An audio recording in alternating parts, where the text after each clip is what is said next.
지난주에 우리는 교회는 그리스도의 몸이다라는 사실과 우리 그리스도인은 그리스도 몸의 지체로서 이 몸이 없이 지체만으로 존재할 수 없다. 즉, 몸 안에 붙어 있어야 된다는 사실을 함께 생각을 했습니다.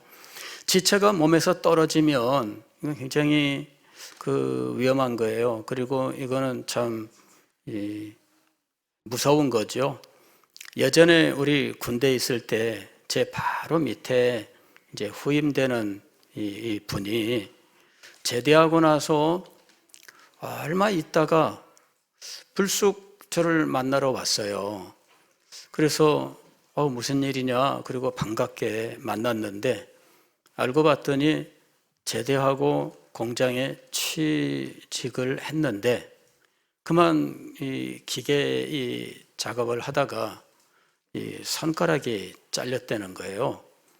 그래가지고 지금 쉬고 있는 중입니다. 이래서 여행을 왔다는 거예요. 그래서 손을 딱 보여주는데 이게 없는 거 있죠. 그래, 보니까 마음이 굉장히 아팠어요. 얼마 전에 멀쩡하던 사람이 이 몸에 이 엄지손가락이 잘려서 나타난 거예요.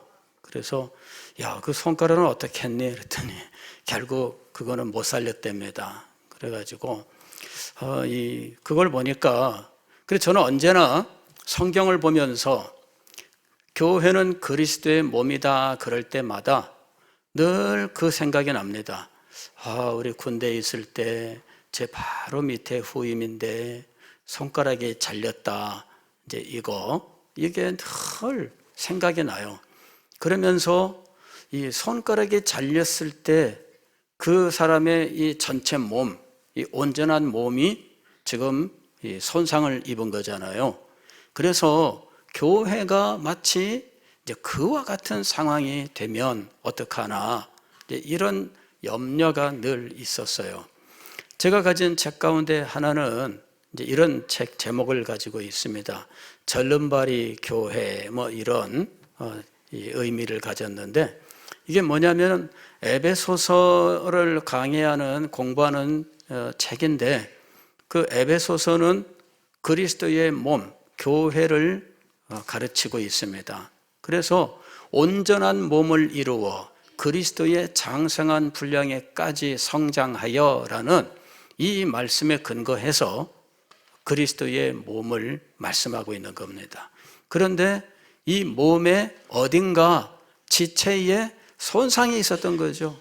이게 잘라지면 이게 이 사람 몸도 온전치 못하고 잘려져 나간 이 지체도 역시 얼마나 불쌍하겠어요. 그래서 늘 이런 문제에 대해서 안타깝게 여기고 교회를 온전하게 하는 것이 얼마나 중요한가 이런 것에 대해서 늘 마음을 쓰고 있습니다. 그러나 이게 목사가 마음을 쓴다고 해서 그게 무조건 그냥 안전한 게 아니더라고요. 어디선가는 문제가 발생하고 어디선가는 문제들이 늘 일어나게 되더라 하는 것입니다. 그래서 이걸 어떻게 하면 좋겠나? 이거는 목사 혼자 할 수 있는 일도 아니고 모든 성도들이 다 함께 해야 되는 일이다 하는 것입니다. 그리고 우리 모두가 그리스도 몸, 이 교회의 참된 특성을 이해하고 그리스도의 몸에 합당한 지체들이 되도록 우리 스스로가 참 얼마나 노력을 해야 할 것이며 서로 지체가 된다라고 하는 이런 면에서 그리스도의 몸을 이루려고 하는 이런 일로 서로를 돕고 하는 일들이 있어야만 한다는 사실을 절감합니다. 이번에 말씀을 생각하는 목적도 바로 그것입니다. 영적 공동체의 성장을 위하여. 여기 공동체라고 하는 것은 사회를 의미하는 것입니다. 그런데 사회라는 말을 쓰게 되면 좀 뭔가 딱딱하고 그리고 뭔가 우리들이 사람들의 의지로서 어떤 사회를 이루어가는 이런 의미들이 더 강하게 느껴지기 때문에 우리는 공동체란 말을 많이 사용하고 있습니다. 그러나 이 공동체란 결국은 사회를 의미하는 거예요. 교회를 하나의 사회로 볼 때 이 사회는 인간의 의지, 인간들의 공통 목적을 위하여 모인 어떤 결사체, 이런 의미를 갖기가 쉽습니다. 그렇다 보면은 교회는 내가 내 뜻을 가지고 참여를 했고, 교회는 내가 내 목적을 이루기 위한 곳이다, 이런 생각을 갖기가 쉬운 거예요.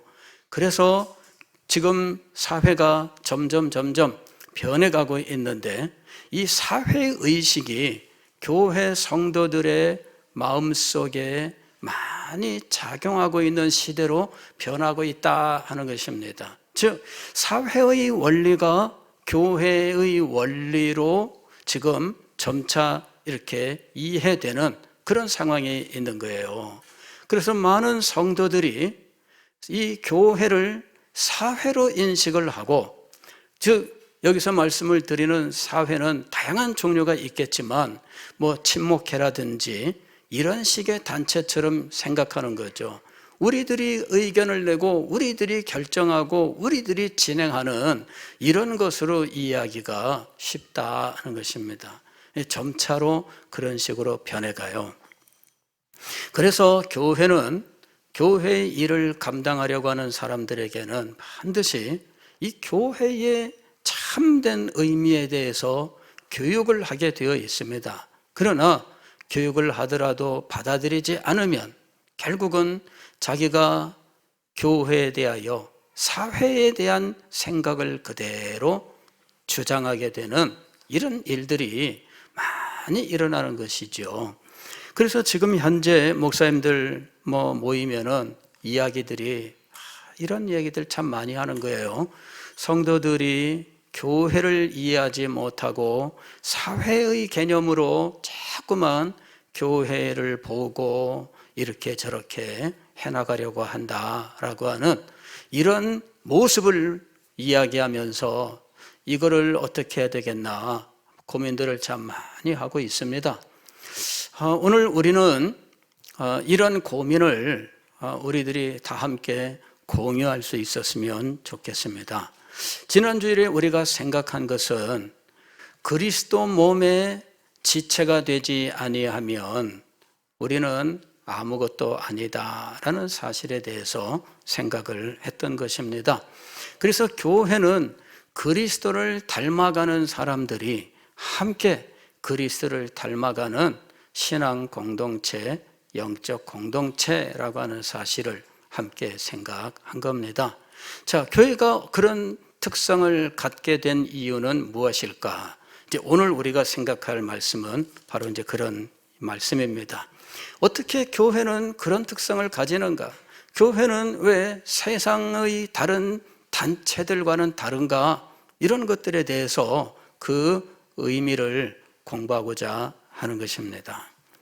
과거에 아리스토텔레스라고 하는 유명한 철학자는 그의 정치학이라고 하는 이 책에서 인간은 사회적 동물이다 이렇게 이야기를 했습니다. 인간을 한마디로 이야기한다면 어떤 존재일까? 철학자들이 여러 가지로 정의를 내렸습니다. 어떤 사람은 이렇게 정의를 내렸어요. 인간은 털없는 두 발로 걸어다니는 동물이다 이렇게 이 정의를 내렸습니다. 그랬더니 그 말을 들은 이 한 철학자가 그 말을 비웃기 위해서 닭을 털을 싹 벗겨가지고 놓은 거예요. 그랬더니 이 닭이, 털이 홀딱 벗겨진 닭이 그냥 막 기겁을 하고 막 도망가잖아요. 자, 저게 사람이다 그렇게 얘기한 거예요. 그러니까 그 정의가 온당하지 못한 거죠. 털없는 두 발 달린 짐승, 이게 무슨 사람이냐. 근데 이제 사람이 뭐냐 이 정의를 내리는 이런 시도들을 참 많이 했는데, 그 중에 지금까지 많이 사용되는 말이 인간은 사회적 동물이다라는 말입니다. 또 혹자는 이것을 정치적 동물이다 이렇게 번역을 하기도 합니다. 사회적 동물은 무엇이냐? 인간은 홀로 살 수 없고 인간은 반드시 사회를 이루어 살아간다 하는 이야기죠.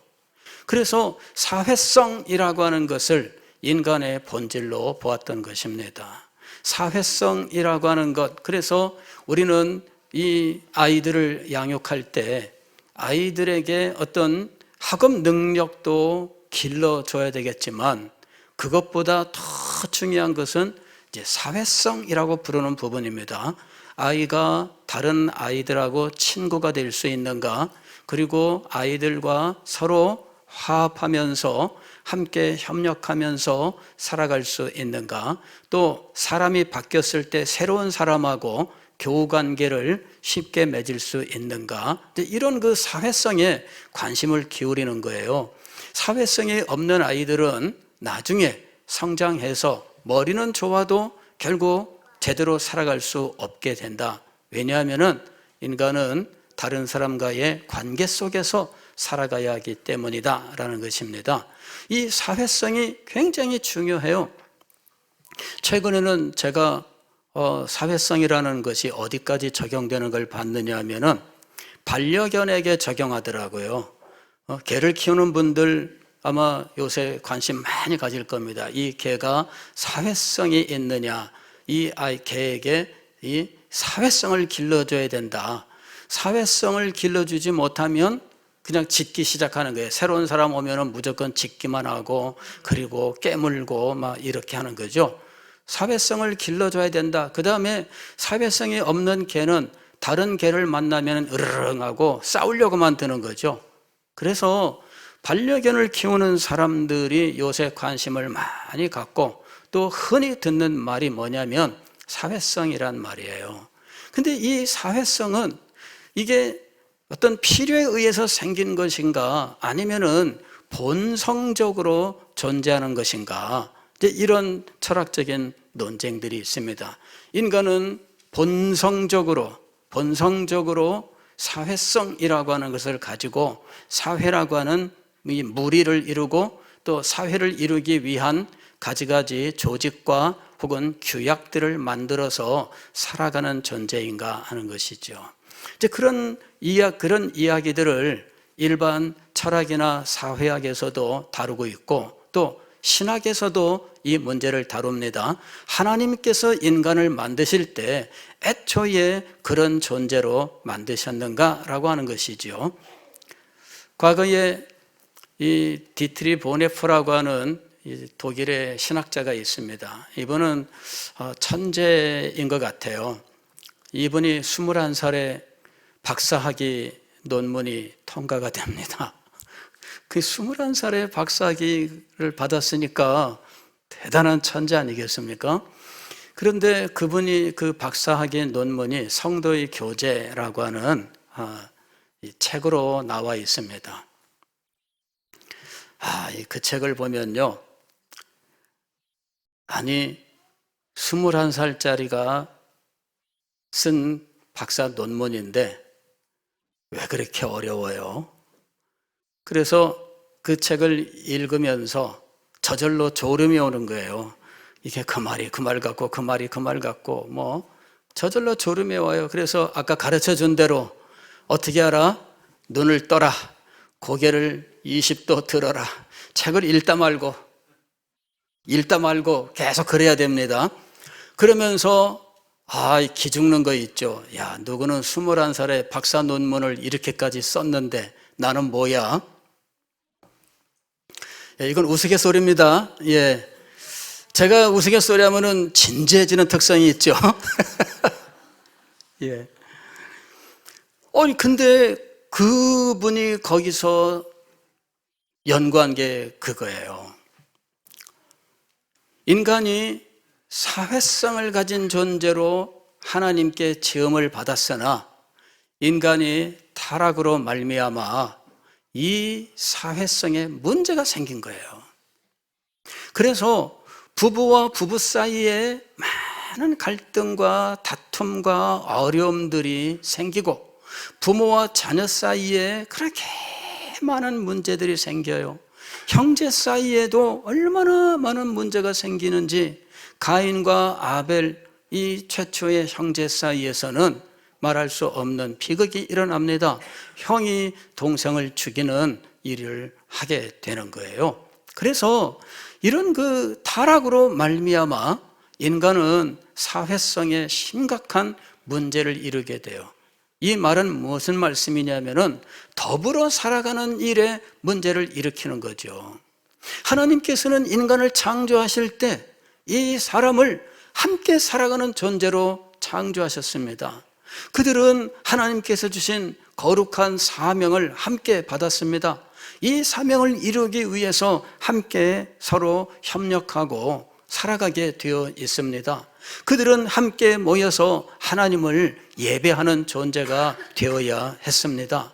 그러나 타락으로 말미암아 이 모든 것들이 다 깨어지고 무너지게 되었던 것입니다.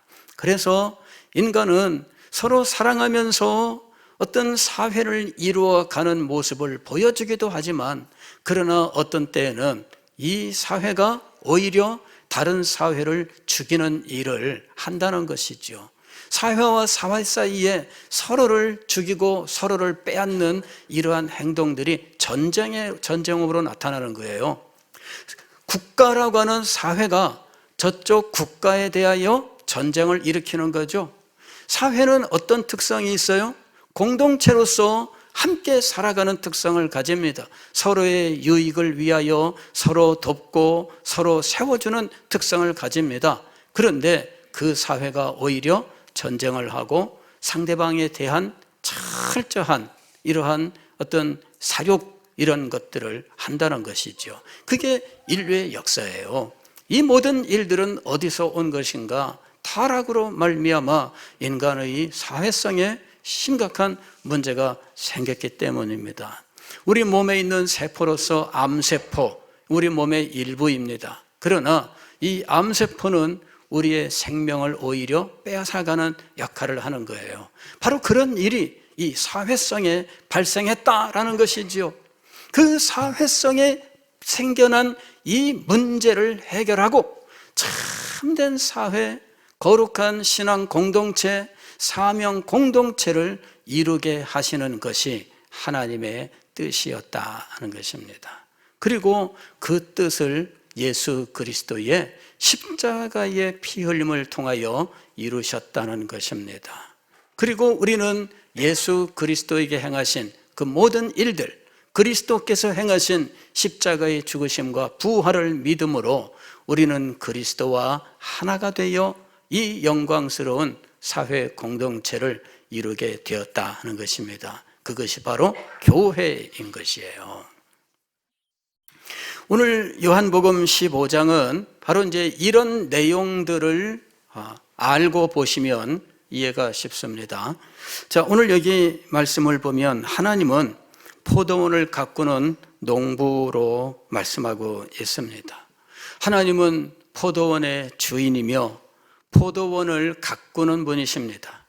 포도원을 가꾸는 분으로서 애착을 가지고 사랑하며 늘 관심을 가지고 이 나무 하나, 가지 하나, 줄기 하나까지 일일이 다 살피면서 이 포도원을 아름답게 가꾸어 나갑니다. 그리고 그 가꿈을 통하여 포도나무들이 열매를 많이 맺히기를 원한다는 것이죠. 이것이 하나님이시다 이렇게 말씀하고 있는 거예요. 그러면 여기에 이 포도원은 무엇인가? 여기 포도원은 교회를 가리키는 것이죠. 그리고 이 포도원에 들어오기 위해서는 포도나무의 가지가 되어야 됩니다. 근데 이 포도나무는 누구냐? 바로 예수 그리스도시라는 겁니다. 이것이 지금 1절의 말씀입니다. 나는 참 포도나무요 내 아버지는 농부라.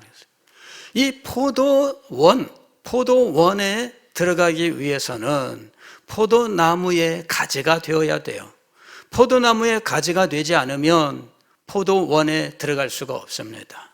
포도원 주인이신 하나님, 이 하나님은 포도나무에 생명력으로 붙어있는 가지는 놓아두시지만 생명력이 없는 가지는 잘라버립니다. 이 생명력을 확인하는 길은 열매를 맺느냐 하는 것입니다. 열매를 맺느냐. 2절 말씀이 바로 그런 내용입니다. 물은 내게 붙어 있어 열매를 맺지 아니하는 가지는 아버지께서 그것을 제거해 버리시고 열매 맺는 가지는 더 열매를 맺게 하려 하여 그것을 깨끗하게 하시느니라. 하나님은 열매를 얻기 위하여 포도나무를 심고 이 포도원을 이루어 가시는 분이시다, 이렇게 말씀하고 있는 겁니다. 두 번째로 우리가 여기서 알 수 있는 것은 그리스도는 생명의 포도나무다라는 이야기입니다. 나는 참 포도나무요 이랬습니다. 이 참 포도나무라는 말은 생명의 포도나무라는 것입니다. 생명력이 충만한, 아니 생명 그 자체인 포도나무, 그것이 바로 예수 그리스도다, 이렇게 이야기하는 거예요. 그러므로 그리스도에 붙어 있어야만 생명을 얻는 겁니다. 그리스도에게 붙어 있지 않으면 그에게는 생명과 영양분이 공급되지 않아요. 그러면은 이 가지는 열매를 맺지 못하고 바짝 말라버리는 거죠. 그런 가지마다 농부가 다 잘라버린다. 저는 포도 농사를 안 해봐서 모릅니다. 그러나 하시는 말씀들은 포도나무, 아마 지금쯤 철인지 모르겠어요. 봄에 옛날 가지들을 다 잘라버린다 그러더라고요. 그래야만 새로운 가지가 나오면서 열매를 맺는데요. 그래서 다 자른다 그래요. 그래서 봄에 그거 자르는 것도 정말 많은 품이 들어가는 일입니다. 그냥 하루 종일 나무 한 그루 한 그루 다 그렇게 가지치기를 해줘야 돼요. 그래야 새롭게 이 순이 돋으면서 가지가 자라나고 잎이 나면서 꽃이 피고 열매를 맺게 된다 하는 것입니다. 그 일을 농부 되신 하나님께서 포도원에 있는 포도나무에 행하고 계신다, 이런 말씀입니다.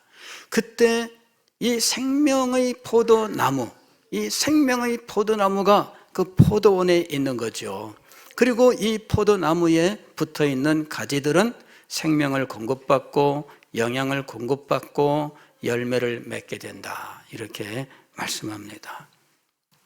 여기서는 이렇게 포도나무와 가지, 줄기의 비유로 말씀하고 있지만 신학자들은 성경 전부를 볼 때, 특별히 사도 바울의 서신을 보면서 사도 바울의 신학에 주목을 했는데, 사도 바울의 신학의 가장 중심은 무엇인가?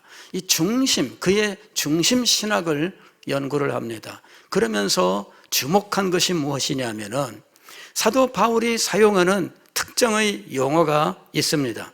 자주 반복되는 용어가 있는데 그 용어가 사도 바울의 중심 신학이다, 이렇게 이야기를 했습니다.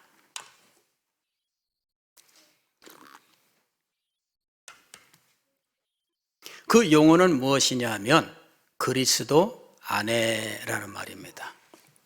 혹은 그리스도 안에서라는 말입니다. 예수 안에서, 혹은 예수 그리스도 안에서, 혹은 그리스도 안에서, 혹은 그 안에서라는 말들이 수백 번 등장하고 있는 거예요. 이것이 사도 바울의 신학사상의 중심이다, 이렇게 이야기를 한 겁니다. 예수 그리스도 안에서 모든 일들이 진행된다 하는 것입니다. 이것이 하나님께서 세우신 교회 계획입니다. 하나님께서는 이 땅에 교회를 세울 뜻과 계획을 가지고 계십니다. 그리고 하나님의 뜻과 계획을 이 세상 역사 속에 하나하나 실현해 나가시는데, 성경을 보면은 구약 이스라엘을 광야 교회라고 부르는 장면이 나옵니다.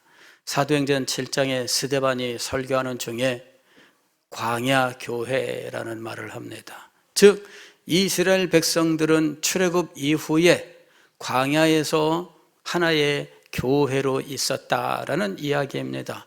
그런데 광야에 있었던 이 교회는 출애굽 사건을 근거로 하고 모세와 모세 언약이라고 부르는 시내산 언약에 근거하여 만들어진 교회입니다. 그러나 하나님께서는 그 광야 교회, 출애굽과 모세 언약에 근거한 이 교회는 이제 역사 속에 묻어버리시고 새로운 교회 계획을 세우시고 새로운 교회를 시작하셨는데 이것이 바로 신약교회라고 하는 거예요. 신약교회는 에클레시아라고 불러요. 그런데 이 에클레시아 신약교회는 새 언약으로 이루어지고 있습니다. 즉, 새 언약은 모세 언약과 동일한 것이 아니에요. 그냥 이름만 새로워진다 이것이 아니고 새로운 바탕을 가지고 있어요. 예수 그리스도께서 최후의 만찬 자리에서 이것은 내 피로 세운 새 언약이니 라고 이야기하셨어요. 즉, 새 언약은 예수 그리스도의 십자가의 피 흘리심으로 세워지는 거예요. 그렇게 하여 세워진 이 새 언약 하에서 하나님은 신약 교회라고 하는 것을 세우신 겁니다. 그리고 이 새 언약으로 말미암아 신약 교회, 즉 그리스도의 몸의 지체들은 믿음으로 말미암아 그리스도와 연합을 하고 그리스도 안에 존재하게 되는 겁니다. 그리고 그리스도께서는 생명으로 그 안에 존재하시는 거예요. 그래서 그리스도와 그리스도인 사이에는 생명의 연합, 하나됨이라고 하는 것이 존재하는 겁니다. 자, 이것이 하나님의 뜻입니다. 그리고 이것이 역사 속에서 실현되게 하시는 겁니다. 교회를 그리스도의 몸이라고 부른 이유는 그것이 생명을 주고받는 관계라는 의미도 있지만 교회가 지상에 존재하는 것 자체가 그리스도의 영광을 나타내는 것이라는 의미를 가지고 있는 것입니다. 그리스도는 육체로서 부활하셨고 승천하셨고 하나님 우편 보좌에 앉아 계십니다. 그러나 그 그리스도는 지상에 교회를 그리스도의 몸으로 삼아 지상에 그리스도의 영광을 나타내고 계신 것입니다. 문제는 우리가 그리스도 안에 있지 아니하면 잘라 버려지는 가지라고 하는 것입니다. 즉, 그리스도인은 누구든지 그리스도 안에 있으며 그리스도의 생명을 받아야 된다는 것입니다. 교회 없이는, 즉 그리스도의 몸이 없이는 그리스도인이 존재하지 않는다라고 하는 사실을 말씀하고 있는 것입니다. 우리는 오늘의 말씀 속에서 분명히 알게 되는 것은 교회는 인간으로부터 시작되지 않는다라는 것입니다. 포도원을 하나님께서 만드시고 포도나무를 심으시고 그 가지치기를 하시면서 이 포도원을 잘 갖고 나가십니다. 이것이 하나님의 일입니다. 교회는 하나님께서 세우신 거예요. 그리고 이 교회는 그리스도의 피 흘리심으로 말미암아 이루어진 것입니다. 우리는 교회는 인간의 의지로 되는 것이 아니다라고 하는 사실을 알아야 돼요. 인간들이 우리가 모여서 교회를 해보자, 그래서 개척교회를 시작했습니다. 그래서 교회가 세워졌다고 생각하는 사람들이 많습니다. 그러나 그렇지 않습니다. 개척교회는 얼마든지 우리들이 시도할 수 있습니다만은 개척교회를 시도하는 사람들 속에 그리스도가 없고 하나님의 이 참된 역사가 없다면 그것은 사적 단체를 만든 것에 불과한 거예요. 그래서 교회가 참된 하나님의 교회가 되게 해야 한다는 것입니다. 우리끼리 모였으니 우리끼리 정한 원칙으로 우리끼리 해나간다, 그것은 교회가 아닙니다. 친목회는 그렇게 하는 거예요.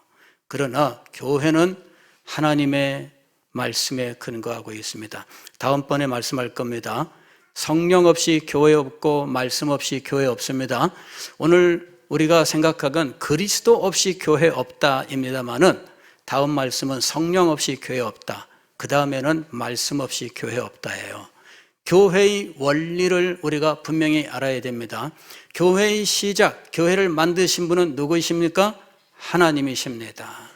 그리고 교회는 그리스도의 십자가의 피 흘림을 통해서 이루어집니다. 그 다음에 성령의 역사로 이루어지는 거예요. 성령이 우리 속에서 새 생명으로 역사하셔야 돼요.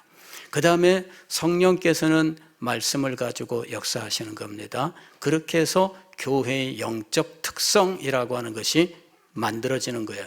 교회가 영적 기관이다, 영적 공동체다라고 하는 이유는 이렇게 삼위일체 하나님, 그리스도의 피 흘리심, 성령의 생명의 역사, 그 다음에 말씀을 사용하시는 역사가 있어서 교회가 영적 공동체가 되는 겁니다. 이 원리를 우리가 잘 알아야 됩니다. 그리고 누구든지 교회를 이루기 위해서는 이 원리를 알고 이 원리 가운데로 나아가야 돼요. 이것이 없으면 교회가 사라지는 겁니다. 이 사실을 우리가 분명히 알아야 됩니다. 교회의 창설자는 하나님이십니다. 그리고 교회는 그리스도의 십자가의 피 흘림으로 세워진 것입니다. 성령께서 생명으로 역사하셨고 말씀으로 역사하셨기 때문에 교회가 세워지게 된 것입니다. 기도하겠습니다.